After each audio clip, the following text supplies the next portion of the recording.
foggy, but weekend. We all worked during the week.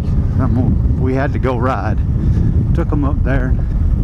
Got up to the top. It was 4,000 feet or more. So you're socked in clouds and drizzly rain. And couldn't see, fogged in. Well, I missed a turn on that trail and ended up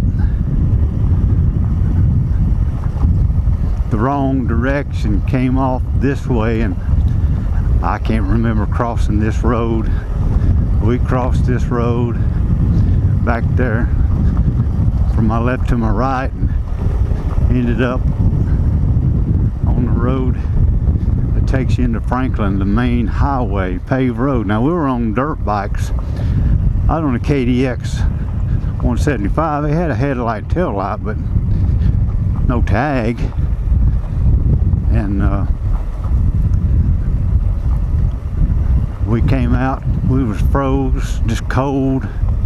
It's cold on top of the mountain when you did that. Came out up there.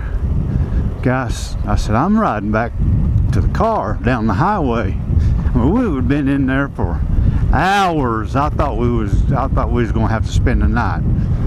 Crossing logs to get across creeks. It was, thought we was going to be in a bad situation. So I said, I'm riding. Got back to the highway, or got to a highway. I knew where I was at then. So I'm heading, no, they weren't going to head down the road. We ain't got no tags.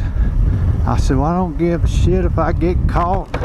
I'll just say, look, I'm trying to get back to my truck, go home. You want to haul me in, I'm welcome. So one of the guys said, well, I'm not going to ride mine.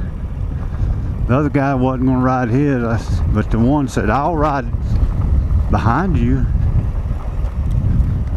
Danny boy waiting on me. I'll ride behind you and or bike on the bike with me and go down. I said, well, okay. Well, we rode a little ways and he says, no, let me off of here. So I had to let him off.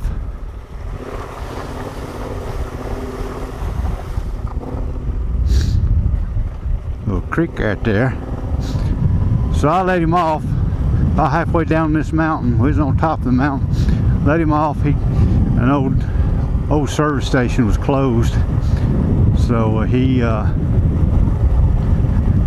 got up under that because it was raining. Waited on me. I rode back. It was about 10 miles, 15 miles. Didn't see anybody. Got my truck, trailer. Went back, picked him up. Got to the top of the mountain where the other guy was with the two bikes. He had pushed those two bikes up close together, had them running, and was in between them trying to stay warm. He was froze to death. It's probably in the 40s up there on top. He was froze to death. We got up there. He never said a word. He just got up, got in the van, and we loaded the bikes. He was froze. That was an epic journey.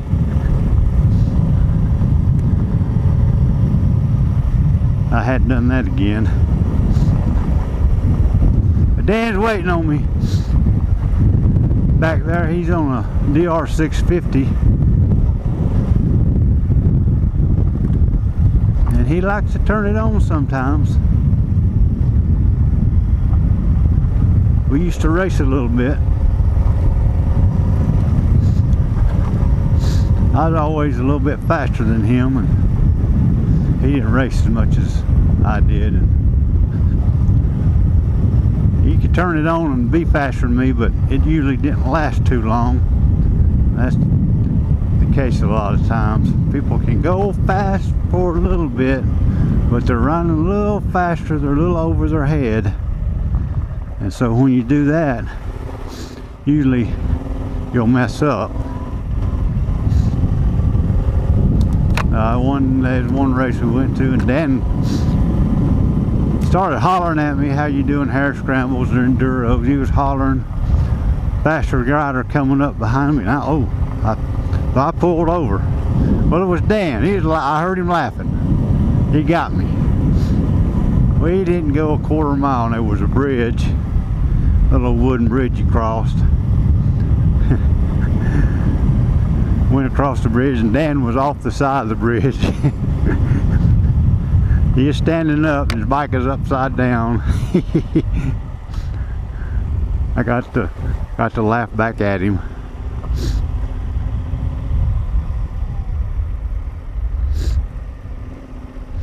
Now this goober, see, he could have pulled over right there, but he didn't.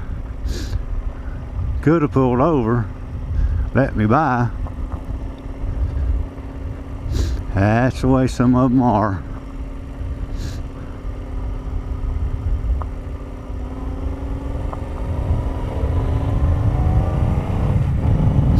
They weren't paying attention.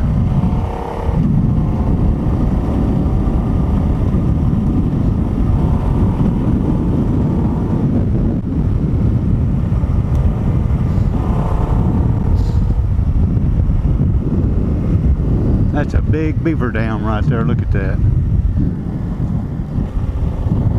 Beaver pond and a beaver dam.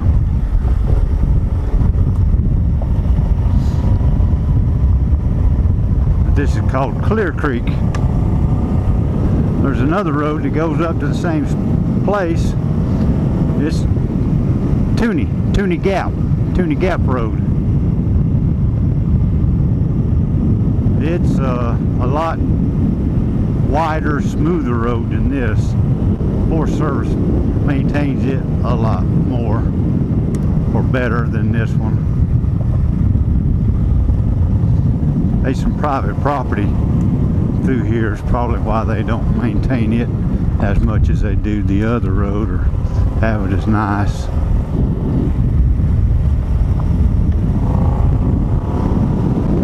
See where Daddy's turning it on, spinning that back tire. I guess that single cylinder 650 Suzuki will spin it, probably a lot of torque.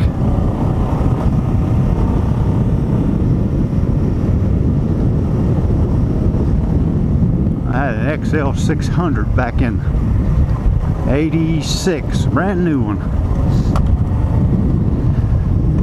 Was torquey, kickstart. Ooh, that thing could be a bitch to start sometimes, especially if it was hot. You dropped it. Rear tires didn't last very long on that thing. Just ate them up.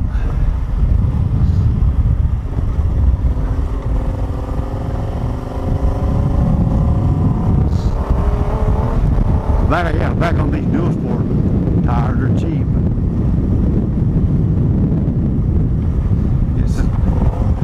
Get what you pay for. How many sets of these at 100? Well, when I bought them, there's 143. I bet they're a whole lot more expensive now. I don't know, I hadn't looked. Bought them last year before inflation hit us. Before Let's Go Brandon hit us hard. I don't know if could you get 2 or 3 sets of Tusk dual sport tires versus 1 set of the Moto Z Tractionators or something.